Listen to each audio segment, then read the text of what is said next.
seni tsy nandray nitsikera momba ny bileta tokana.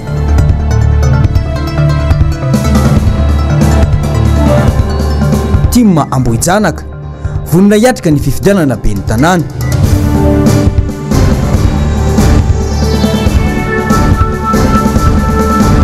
Orinasa Jirama boka ny trosa tanteraka.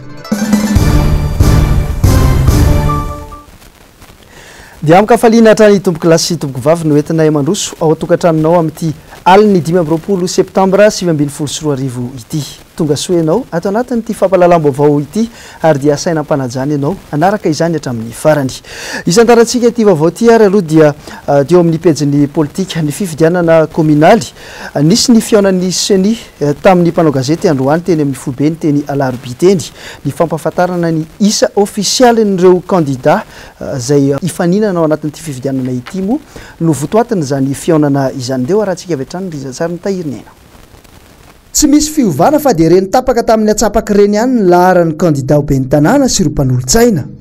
Fanapahan-kevitra manjavozavo ihany anefa izany. Na dia teo tokoa aza ny fangatahana natao ny ampitoviana ireo laharan'ireo kandida ho ben'ny tanàna sy listry ny kandida mpanolontsaina dia tsy niraisin'ny seni izany.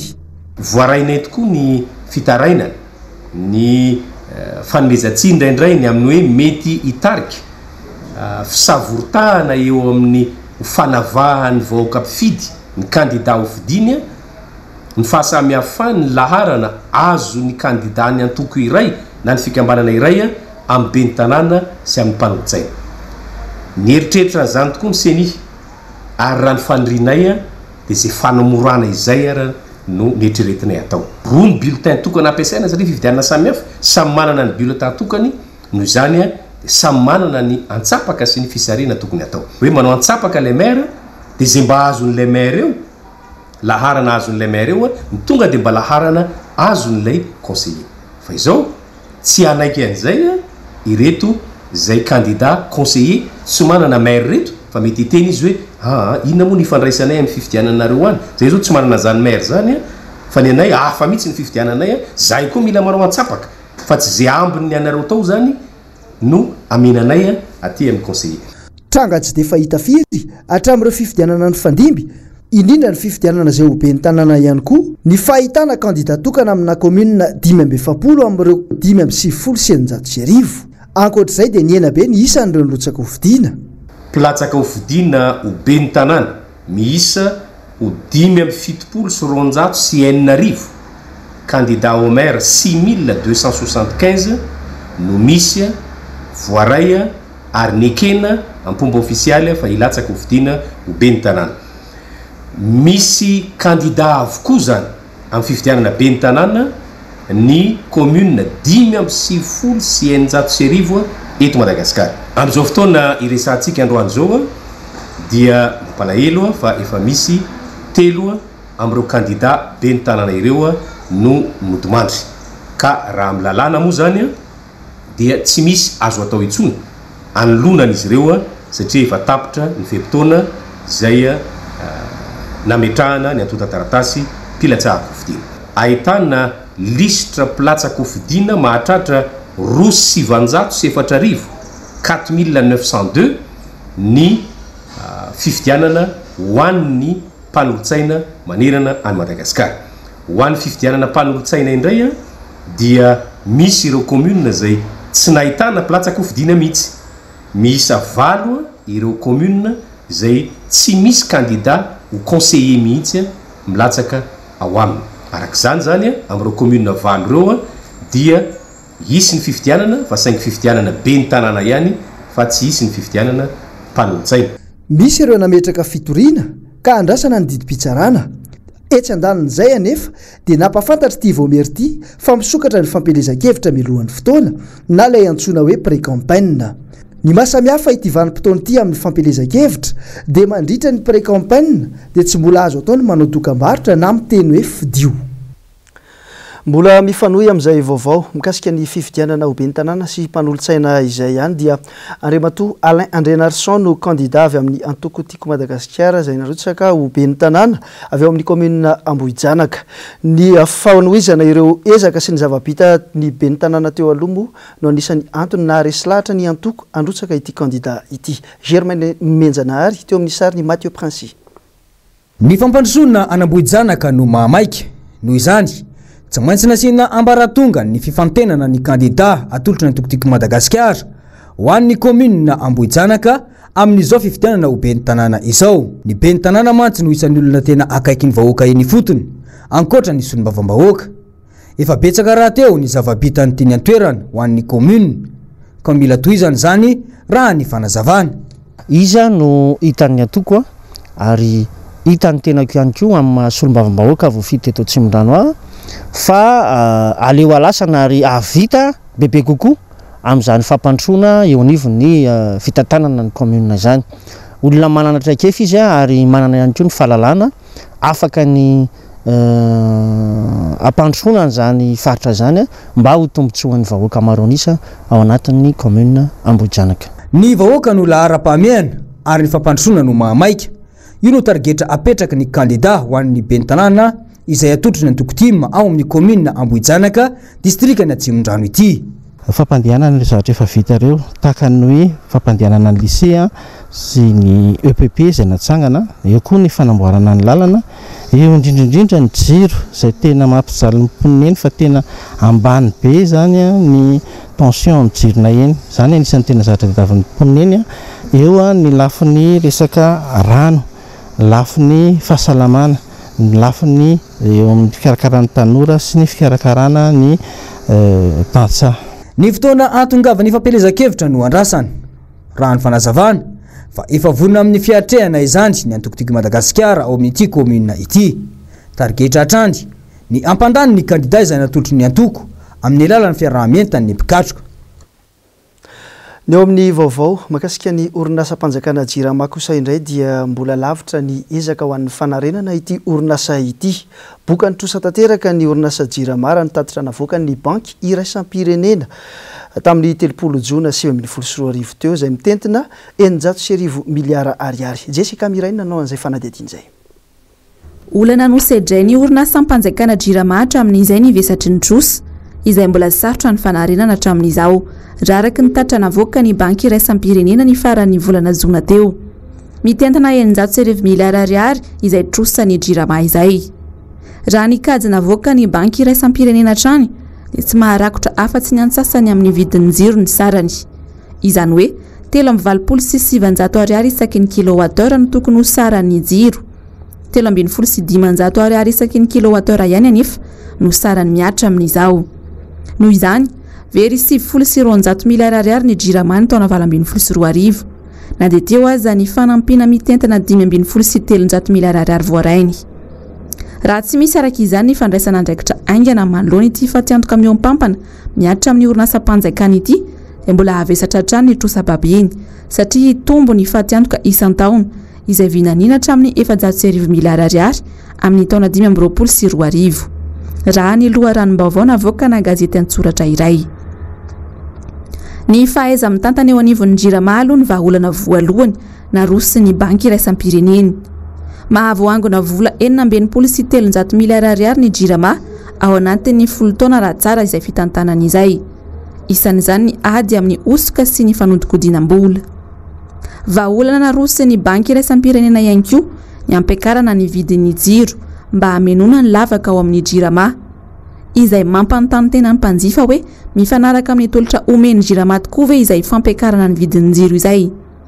Vahaolana farany naroso ny banky iraisam-pirenena dia ny anavaozana ny fifanarahanm-piara-miasa eo amin'ireo mpamaty sy ny Jirama.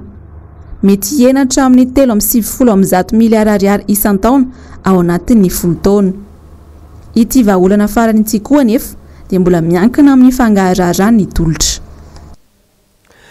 fa tamin'ity androany ity ihany koa dia tonga nitsidika tamin'ny fomba feny fanajana ny filohan'ny antenimierandolona teny amin'ny lapana nosikely ihany koa ny talepartre ny Haut Commissariat des Nations Unies pour les réfugiés votoatany resaka tamin'izany moa ny lalàna mife ny mpitsoponena ny eto Madagasikara. Germaine Menjanahary, Mathieu Prince Atrano nanao ny fanadihadiana. Niompana tamin'ny loahevitra telo lehibe ny fiainan'ny filohan'ny antenimierandolona Rivo Rakotovao sy Andriamatoa Valentin Tapsoba talepatry ny Haut Commissariat des Nations Unies pour les réfugiés. Dingana lehibe nankatoavana ny lalàna mikasika ny fahazahoan'ireo zaza tsy misitraka ny zom-pirenena malagasy amin'ny maha-malagasy ny reny teraka azy ireo. Isan'ny miteraka olana amin'ny fampandrosoana ny firenena mantsy ny tsy fandraisana an-tanana ireo olona tsy manana zom-pirenena eto amintsika io. Mety ozy androany hoe konetsika ary tsy afaka ny ao ambaravarana fahantrano fa rehefa iny tsika izany ny anapa-kevitra nisy satria zatra tsy azontsika toaina eo zany ny ametrahana ny zay mampitondra tsy maintsy mieritreritra ny lavidavitra zay marina randroany resahana zany malagasy de ozy ny olona malagasy ary ty matoreny ny miarapeko de nareo ve andray olona vaovao eto kanefa mampitondra verina mandeha zany tsy azonao toainy zany a de alao apetraka hatin'izay zara ary misy an'ireto namana mieritreritra an'izany toko anaty ny asany andavanandro mihitsy nieritreritra an'izany mba afana mifameno afahantsika mame valiny mba atsara ny fiarahamonina erana zao tontolo zao le gros village mondial. Nanamafy hatrany ny filohan'ny antenimierandolona fa tokony isy ny lalàna feny mpitsoponenana eto Madagasikara izay ahafahan'izy ireo mizaka tanteraka ny zom-pirenena malagasy. Nous avons des demandeurs d'asile à Madagascar, nous avons des apatrides à Madagascar et c'était le moment, c'était opportun de discuter avec lui de comment nous pourrions faire vraiment pour avancer, pour avoir les lois. Parce que si nous avons un cadre légal, c'est déjà le départ. Sans cette soubassement-là, sans cette loi cadre qui gère les réfugiés, on ne pourra pas avancer. Et il a été très réceptif. Donc nous allons peut-être avoir une commission qui sera créée, qui va travailler avec les Nations Unies ici, le RC et puis le HCR, pour qu'on puisse avoir une feuille de route très claire de comment faire pour avancer. Tsy tokony atao ambanin-javatra ny fifandiniana ihany koa ny lalàna mifehy ireo mpitsoponenana eto Madagasikara ireo ho hiatrany ny filohan'ny antenimierandolona. Nisy moa ny fanasan'izy ireo ny filohan'ny Sénat anatrika ny fivoriana Haut Commissariat des Nations Unies pour les réfugiés ny fafito ny volana Oktobra 2024 avy izao izay fivoriana fanaon'izy ireo isan-taona. Mandidina ny vaovao ny fitaterana sy ny fifamoivoizana izay mbola mitana ny sainy maro ihany koa mikasika ny gara eny Antotapenaka eny dia nasina fandaminana manokana ny fampiasana ny parking ao anatin'ity toby fiantsonana etsy Antotapenaka ity amin'izao fifindran'ny zotra RN2 sy RN5 izao. Tsy misy moa ny fikasana amindrana ny mpitatitra eo amin'ny RN1 fa mbola mijanona eny Antotapenaka ihany izy ireo araka ny fanambarana ataon'ny tompona andraikitra Laurette Berton teo amin'ny sary ny tahiriny aina. Coopérative miisa 3 avy eny Ambodivona no nanampy isan'ireo coopérative pitaterana efa nisy teny amin'ny toby fiantsonana Antotapenaka amin'izao. Samy manana ny toerana ireo fiara pitatitra avy amin'ny zotra RN1, RN2 sy RN5 ary ny RN4 sy ny RN6. Nambarany tompona andraikitra teny antoerana fa efa misy ny fandaminana manokana amin'ireo toerana izay iantsonan'ny fiara avy amin'ireo zotra ireo. Ny isaky ny box na axa dia manana parking daholo fa tsy misy eto hoe box na hoe zotra ka tsy manana parking fa manana daholo ny zotra rehetra eto amin'ny carreteura Mankeny Antotapenaka. Zotra makany amin'ny RN1 dia misy eo amin'ny fiara 740 eo mivezivezy eo zany mipetraka dia mandeha. Ny RN4 kosa dia misy eo amin'ny 900 eo ary ny RN6 dia 380 ary ny RN2 dia misy 720 amin'ny 100. Zay zany ny fiara mivezivezy eo raha atambatra izy rehetra dia 990 sy 400. Izy ireo tsy hoe ndray mipetraka fa misy tonga maraina dia mandeha dia tonga ny hariva indray vao mandeha ohatrohatray zany mifamezivezy eo ka dikan'izany tsisy eto hoe atao ankilabao ny hafa na misy aksa hafa atao ankilabao fa mitovy daholo ny fitondrana eto zay ny atao anatin'ny carreteura Mankeny Antotapenaka. Tsy misy afa-tsy ireo coopérative roa miahy tena sisa noho ny mijanona eny Ambodivona araka ny note navoaka ny ATT. Efa eny amin'ny Antotapenaka avokoa ireo coopérative rehetra izay teny Ambodivona ankoatra ireo voalaza ireo. Manampy izany ihany koa ny zotra makany amin'ny lalam-pirenena voalohany izay tsy mifindra eny Andotapenaka fa mijanona eny hatrany. Mifindra 100% ny kooperativa teny Ambodivona dia efa eto amin'ny Karoteramakỳ Andotapenaka avokoa. Ampahafantarinareo mpanjifa zany fa tsy misy tsony any Ambodivona fa eto amin'ny Karamakỳ Andotapenaka avokoa ny fiangana makany Toamasina sy makany Afeneriveста sy ny fatongavana dia eto amin'ny Karoteramakỳ Andotapenaka avokoa. Ny zoma 20 septambra teo andro voalohany izay namindrana ireo mpitatitra mampitoena Antananarivo sy Toamasina dia fiara miisa 270 no niarany hainga. Ny alarobia 15 septambra kosa efa fiara 720 no niainga teny Andotapenaka niazo any Toamasina sy Feneriveста. Mizotra araka ny mahazatra ihany koa ny fandaminana ho an'ny zotra miazo ny lalam-pirenena voalohany. Ny vaovao entina manao manaraka kosa indray dia eo amin'ny tatitry ny asa vitan'ny commune Antananarivo renivohitra tao anatin'ny efataona mahery. Ny resaka fanadiovana ny lakandrano sy ny fanamboarana ny fantsona amin'ny toerana maromaro teto Antananarivo renivohitra moa no entina aminao anatin'ity lafim-baovao manaraka ity. Noro fitiavana. Mitotaly 370 metatra ny tatatra sy ny lakandrano voadio teto an-drenivohitra tamin'ny alalan'ny ekipa notarindra Matobe ny tanàna Lalora-Valmanana. Mahatratraraka 24 ireo fitarainana voaray momba ny fahatsetsema ny lakandrano rehetra nosokirina sy nodiovana. 900 faingo 27 metatra toratelo kosa ny tatatra nodiovana. Anisan'ireo toerana natanterahana ny asa ny teny anivon'ny sekoly ambaratonga fototra ny tsena ireo boriboritany enina eto an-drenivohitra. Ankoatra izay nodiovana ihany koa ny lakandrano sy ny tatatra teny amin'ireny toeram-panasan-damba ireny nasiana fanamboarana ny fantsona fivoahan-drano ny toeram-pidiovana sy ny toeram-pivoahana. Toy izany koa ny toerana ara-pahasalamana fampiasan'ny daolobe eto an-drenivohitra. Namboarina ny fantsona ny toeram-pivoahana ny fanasana tanana. Tao anatin'ny 5 taona tsy ny kely soroka ary nanao izay ho afany hatrany ny ekipa Andramatobe ny tanàna Lalora-Valmanana tamin'ny fampandrosoana sy ny fanatsarana ny tanàna Antananarivo renivohitra na dia tsy nahazo famatsiana avy amin'ny fanjakana Foibe aza. Vaovao mikasika ny fiarina dia vita omaly ny fitokanana ilay ivotoerana fiompiana trondro any Arivon'ny Mamo any izay tantanana fikambanana mpiompitondro any toerana moa izy ity izay sady alasahirana ho an'ireo mpiompy no mampitombo raha teo ihany koa ny vokatra trondro izay anisany andrasan'ny mponina fatratra. Teo amin'ny sary ny Tokona Marola. Raha manodidina ny 320 taonina ny vokatra trondro tafavoakan'ireo mpiompy tao amin'ny distrika Arivon'ny Mamo teo aloha. Manana vinavina vokatra trondro mihoatra ny 50 taonina ny fikambanan'ny mpiompitondro any an-toerana ankehitriny. Ato anatin'ny distrika Arivon'ny Mamo dia misy 320 commune. Izay 320 commune ireo izay manana fahafahana miompitondro daholo. Ka raha ohatra zany misy hoe arivo taonina iray ny trondro amin'ireo commune ireo farafahakeliny amin'ny tanimbary zany dia any amin'ny 320 taonina trondro ivoaka ato. Eo amin'ny resaka fanjarian-tsakafo dia ny trondro zany tsy mihina trondro ny malagasy satria tsy ampy ny lanjan'ny trondro ho an'ny malagasy. Ty tsena maro ty zany dia malalaka ny tsena anaovana zavatra zay.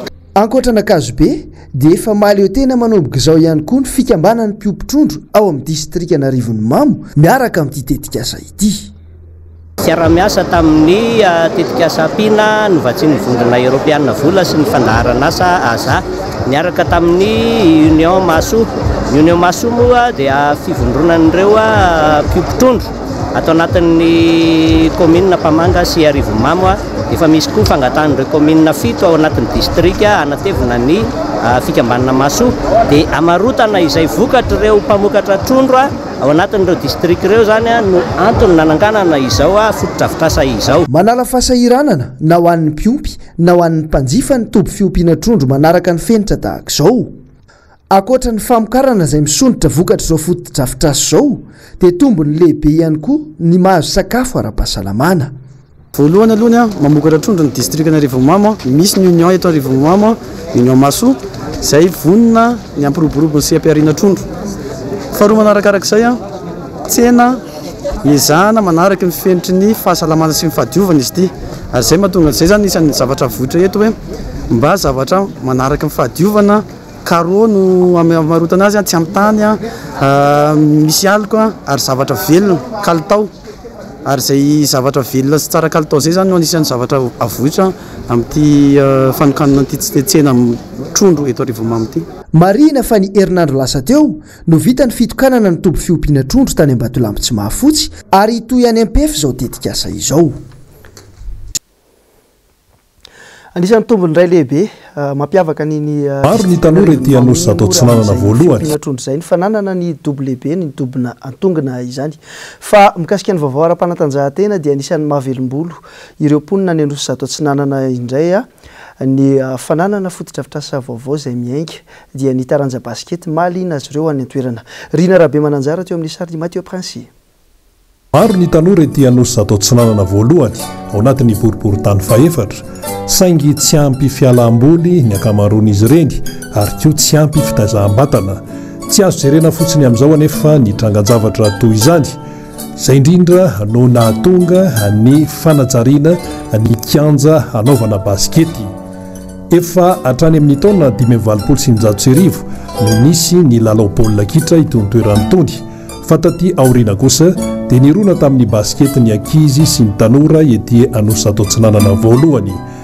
Etaponay zao dia ny fahavitany terrain satria zay mijaly be amin'ny tsy fisiany terrain na milalao ary zay dia sahirana satria zay mamitady fafinaretana kokoa nefa efa tsisy ny terrain dia tsy afaka mampiseho sakefa sy mikitsakitsana zay amin'ny zavatra rehetra mba ataonay dia milalao nefa zay raha ohatra hoe makany amin'ny kianja hafa dia misy tompony le izy dia voaroko zay nefa eto zay milalao mba manana fahafa-po sy mahazo fafinaretana tsara amin'ny lalao zay ataonay. Ny fanirianay eto Anosy zato zany mba ho vita tsara ty kianja ty mba ahafahanay milalao satria mijaly be zay eto Anosy zato tsy manana kianja ilalaova le mokoa zay rehefa makany akafa dia misy manilikilika dia mba tianay mba ho vita tsara ty kianjanay ty. Tsy atao ambanin-javatra ny fikarakarana ny tanora raha ny eto amin'ny komuna Antananarivo renivohitra no resahana ka tafiditra amin'izany ny fampiroboroboana amin'ny fanatanjahantena amin'ny fanaovana fotodrafitrasa toy ny kianjana baskety ety Anosy zato tsinanana voalohany satria tafiditra ao anatin'izany ny fanabeazana. Misaotra ny boriboritany faefatra sy ny komuna zany mandraindraiky sa manamboatra nyty terrain ity dia fisaorana betraka ny tolotsay eto Anosy zato. Dia isaorana lehibe aloha zany ny boriboritany faefatra sy ny komuna urbaine Antananarivo zany amin'ny fandraisana anjara amin'izao zavatra izao fanamboarana. Misy fiatraika mivantana amin'ny fiainam-piarahamonina ny tanora ty fanatanjahantena satria lasa tanora matanjaka sy mandray andraikitra tsy vesatra ho an'ny mpiarahamonina miteraka soiombonana ihany koa ho an'ny rehetra. Ny eo amin'izay pejy ny fanatanjahantena izay ihany fa ny eo amin'ny baolina kitra kosa indray dia ho tanterahana manomboka ny zoma 17 septambra ka hatramin'ny lahady 9 septambra ho avy izao ihany koa moa ny lalao fifanatsanana amin'ilay atao hoe amboaran'ny Nelson Mandela na le hoe Mandela Cup izay andiany faharoa. Tanora manerana ny Madagasikara dia andray anjara ao anatin'ny izy ity ary havaka nyty andiany faharoa ity indeo raha tsika avy hatrany fanadihadiana teo amin'ny sary ny tahirinaina. Miainga avy amin'ny tanora ty fanatanjahantena ny finiavana ampandroso no singalina manokana ny taranja baolina kitra izay mitondra ny fanovana toe-tsaina raha tiana handroso ny firenena. Izay ny tanjon'ny Mandela Cup na ny amboaran'ny Nelson Mandela izay arahana amin'ny masovony Afrika Atsimo miasa eto Madagasikara ny federasiona malagasy ny baolina kitra ary ny mpitaizan'ny tanora eo amin'ny sehatry ny baolina kitra. Isan'ny mampiavaka ity amboaran'ny Mandela andiany faharoa ity dia ny fandraisana anjarany ny avy any amin'ny faritany dia ireo tanora ny fianaran-tsoa ny avy any Tomasina. Tournoi na foot izy io tamin'ny herintaona izy io natokana ho an'ny U11 sy U15 dia amin'ity taona ity zany izy io atao ho an'ny U13 sy ny U16 indray zany hoe le groupe tamin'ny herintaona ireny no ezahana ampandraisana anjara foana isa-taona mba ahitana hoe ahoana ny fivoaran'ilay ankizy. Ny Nelson Mandela Cup amin'ity indray mitoraka ity dia ho tanterahana mandritra ny 3 andro ny faha 17 ny faha 20 ary ny faha 9 ny volana septambra ho avy izao zany hoe manomboka amin'ny zoma zany no ouverture ny tournoi dia asainy isika rehetra ho avy anotrina misy amin'ity indray mitoraka ity zany ireo ekipa nafarany avy any amin'ny faritany misy any EFAM avy ao Toamasina sy ny tsara ofana avy any Fianaratsoa dia niezaka izahay hoe mba hiavaka ity amin'indray mitoraka ity natao foot 11 zany ny an'ny catégorie U16 raha foot 9 kosa ny ho an'ny catégorie U13 ny tena tanjona moa zany a amin'ny Nelson Mandela Cup dia ny fizarana ny fitiavana nyity baolina kitra ity, zay ny tena tanjona hoe mba hampitaina amin'ilay ankizy a ny fitiavana an'ilay baolina kitra. Eo ihany koa ireo valeur rehetra nozarain'i Nelson Mandela, zay ny tena izany hampitaina amin'ny ankizy mba aolombanina azy ireo zany na eny amin'ny fiarahamonina na eny ambony kianja. Nanamafy ny teo anivon'ny fédération malagasy ny baolina kitra fa vonona ny hitondra ny anjara birikiny izy ny any amin'ny fampitaovana indrindrindrindra ny amin'ny fanampiana ireo tanora mpity baolina kitra. Fa eo amin'ny fikatsahana amin'ny fanalana ny fasahiranana ho an'ny mponin'Antananarivo renivohitra moa dia misy ny toromarika sy ny tsara ho fantatra ny amin'ny fanamboarana ny lalana sy ny mety ho fatapahan'ny lalana ihany koa amin'ireo toerana vitsivitsy eto Antananarivo. Dia rahantsika avy hatrany ny vaovao mikasika an'izay. Ny fiadidina ny tanàna Antananarivo renivohitra dia mampandreny be sy ny maro, indrindra ireo mpampiasa lalana fa mba hampizotra tsara ny hetsika ho fanamariana ny andro iraisam-pirenena ho an'ny positra dia arindratro izao manaraka izao ny fifamoivoizana ny andro ny alarobia 9 oktobra 2024. Voarara ho an'ny fifamoivoizan'ny fiara rehetra tsy ankanavaka ireto lalana voalaza manaraka ireto manomboka amin'ny 7 maraina ka mandra-pahatapitry ny hetsika. Alarobia, positra malagasy, Ankorondrano, Antanimena, Soarano, Analakely, Gara Soarano. Ko ilazana amin'ny tsirairay mba hanaraka ny toromarika omeny tompona andraikitry ny filaminana sy ny fandrindrana ny fifamoivoizana eny an-toerana. Tapitra ny vaovao tamin'ity alina ity, ankasitrahana feno ianao tany tokantrano niaraka taminay hatramin'ny farany ary dia isorana feno hatrany ireo mpanao gazety sy teknisianina niarany salata amin'ny fanatotosana. Mankasitraka tompo klasy tompo vavy.